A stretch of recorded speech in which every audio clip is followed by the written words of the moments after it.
ایک شخص نے حضور سے کہا کہ حضور مجھے کوئی وصیت کیجئے۔ حضور نے اسے ارشاد فرمایا کہ تو غصہ نہ کیا کر۔ اس نے پھر کہا مجھے وصیت کیجئے، تو آقا کریم نے پھر فرمایا غصہ نہ کیجئے۔ اس نے پھر کہا، یہ بات ایک بار نہیں، اس نے کئی بار حضور سے پوچھی۔ وہ کوئی اور وصیت طلب کرنا چاہ رہا تھا کہ یہ تو ٹھیک ہے، کچھ اور وصیت بھی کیجئے۔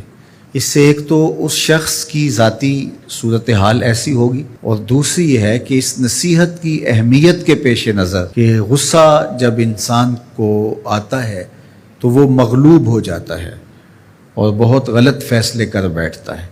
اس لیے بار بار ایک نصیحت پر تاکید کرنا اور اس کا تکرار کرنا اس امر کی طرف توجہ دلاتا ہے کہ ہمیں معاملات کے اندر بہت معتدل رہنے کی ضرورت ہوتی ہے۔ جو شخص غصے کو نافذ کرنے کی طاقت رکھتا ہے، ایک تو ہوتا ہے کہ بندہ غصے سے خود اپنے آپ کو بے چین کرے گا، لیکن اپنے غصے کو نافذ نہیں کر سکتا، غصہ نکال نہیں سکتا، خود پیچ و تاب کھائے گا۔ لیکن یہ وہ شخص ہے جو غصے کو نافذ کر سکتا تھا، اس کے پاس طاقت تھی، لیکن اس نے اس کے باوجود غصے کو ضبط کیا۔ حضور علیہ السلام نے ارشاد فرمایا، قیامت کے دن اللہ تعالیٰ لوگوں کے سامنے اسے بلائے گا، تو اللہ تعالیٰ اسے اختیار دے گا کہ جنت کی حوروں میں سے جس کے ساتھ تم نکاح کرنا چاہتے ہو، جس کے ساتھ تم رہنا چاہتے ہو، تمہیں اس کا اختیار دیا گیا ہے، اس لیے کہ تم نے اپنے غصے کو ضبط کیا، اس کو نافذ کرنے کی طاقت کے باوجود۔ اور ایک روایت حضرت سلیمان بن سرد رضی اللہ تعالی عنہ سے مروی ہے، کہتے ہیں کنت جالسا مع النبی صلی اللہ علیہ وآلہ وسلم، میں حضور علیہ السلام کی مجلس میں بیٹھا ہوا تھا۔ دو لوگ تھے، وہ آپس میں الجھ رہے تھے۔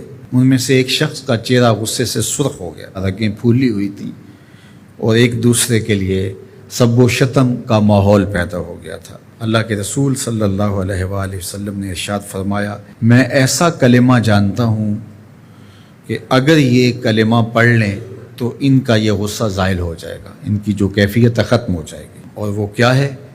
اعوذ باللہ من الشیطان الرجیم۔ یہ پڑھ لیں تو جو ان کے اندر ہے وہ چلا جائے گا۔ تو لوگوں نے اس شخص کو کہا جس کی رگیں پھولی ہوئی تھی اور غصے سے اس کا چہرہ سرخ ہوا جا رہا تھا کہ تعوذ پڑھو، اعوذ باللہ من الشیطان الرجیم پڑھو۔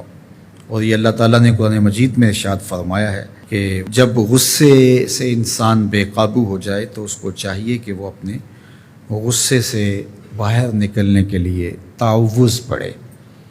ایک روایت میں ہے، اللہ کے محبوب نے ارشاد فرمایا، تم میں سے اگر کوئی شخص غصے میں آئے تو وہ خاموش ہو جائے، تو خاموشی سے غصے کا لیول نیچے آنا شروع ہو جائے گا۔ اور ایک روایت میں ارشاد فرمایا، جب تم میں سے کوئی شخص غصے میں ہو تو وہ کھڑا ہوا ہو تو وہ بیٹھ جائے، اور اگر اس کا غصہ اس سے زائل ہو گیا تو ٹھیک، ورنہ لیٹ جائے۔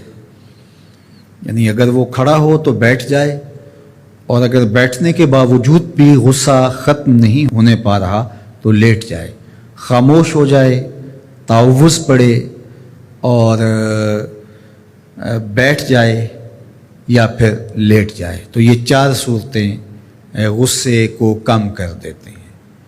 تو غصے کو نافذ کرنے کی بجائے کوشش کرنی چاہیے کہ غصہ جو ہے وہ فروغ ہو جائے، چونکہ غصے میں انسان ایسے امور کر لیتا ہے کہ بعد میں اس کو سخت پچھتاوا ہوتا ہے۔